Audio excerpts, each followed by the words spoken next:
எல்லோருக்கும் வணக்கம். நான் டாக்டர் நித்யா, குழந்தைகள் நல மருத்துவர். இன்றைக்கி எதை பற்றி பேச போகிறோம் அப்படின்னா, டயப்பர். குழந்தைங்களுக்கு டயப்பர் யூஸ் பண்ணலாமா, அதாவது டிஸ்போசபிள் டயப்பர் அதை யூஸ் பண்ணலாமா, இல்லை அதனால் எதாவது பிரச்சனை இருக்கா அப்படிங்கிறத பற்றி பார்க்கலாம். இப்போது வர டயப்பர்ஸ் எல்லாம் சூப்பர் அப்சார்பன்ட் டயப்பர்ஸ் அப்படின்னு சொல்லுவாங்க.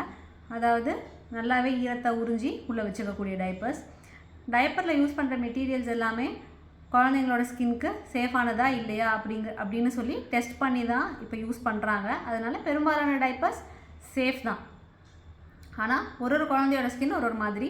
சில குழந்தைங்களுக்கு அந்த டைப்பரில் அதை ஈரத்தை உறிஞ்சி வச்சுக்கிறதுக்காக யூஸ் பண்ணுற அந்த கெமிக்கல்ஸ்க்கு சில குழந்தைங்களுக்கு அலர்ஜி வரலாம். சில குழந்தைங்களுக்கு குழந்தைங்களோட அந்த யூரின் மோஷன் அது அவங்களோட ஸ்கின்ல படும்போது அதுக்கும் ரியாக்ட் ஆகி அலர்ஜி மாதிரி ரேஷ் மாதிரியெல்லாம் வர வாய்ப்பு இருக்குது. பொதுவாக டயப்பரை எவ்வளோ நேரத்துக்கு ஒருக்கா சேஞ்ச் பண்ணணும் அப்படின்னு கேட்டிங்கன்னா, 4 மணி நேரத்துக்கு ஒரு முறையாவது நீங்கள் டயப்பரை மாற்றிடணும். அதுக்கு மேலே நீங்கள் டயப்பரை யூஸ் பண்ணக்கூடாது. இல்லை இந்த 4 மணி நேரத்துக்கு உள்ளேயும் அதுக்கு முன்னாடியே டயப்பர் ஃபுல்லாக வெட்டாயிருது அப்படின்னாலும் நீங்கள் வந்து அந்த டயப்பரை சேஞ்ச் பண்ணணும். டயப்பர் வெட்டாயிருக்கா இல்லையாங்கிறது நம்ம டயப்பர் அந்த வெயிட் பார்த்தாலே தெரியும். அப்படி இல்லைனா கூட இப்போ வர எல்லா டயப்பர்ஸ்லேயும் வெட்னஸ் இண்டிகேட்டர் அப்படின்னு சொல்லுவோம். இந்த எல்லோ லைன் இந்த மாதிரி ஒரு டயப்பர்லாம் ஒரு மாதிரி இருக்கும்.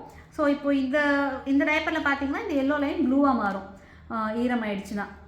ஸோ அந்த மாதிரி அந்த வெட்னஸ் இண்டிகேட்டர் வந்து வெட்டாயிடுச்சுன்னு காட்டினாலோ, இல்லை அதுக்கு முன்னாடியே, இல்லை 4 மணி நேரத்துக்கு ஒரு முறையாவது மாற்றணும் டயப்பரை. இல்லை குழந்தைங்க மோஷன் போயிருக்காங்க அப்படின்னா அப்போ உடனே அந்த டயப்பரை மாற்றிடணும். இந்த மாதிரி யூஸ் பண்ணால் குழந்தைங்களுக்கு யூரின் இன்ஃபெக்ஷன் வர்றதுக்கான வாய்ப்புகள் இல்லை. ஆனால் அதுவே வந்து ரொம்ப நேரம் டயப்பரை மாற்றாமல் ஈரமாக அப்படியே விட்டோன்னா குழந்தைங்களுக்கு யூரின் இன்ஃபெக்ஷன் வர்றதுக்கான வாய்ப்பு இருக்குது. நன்றி.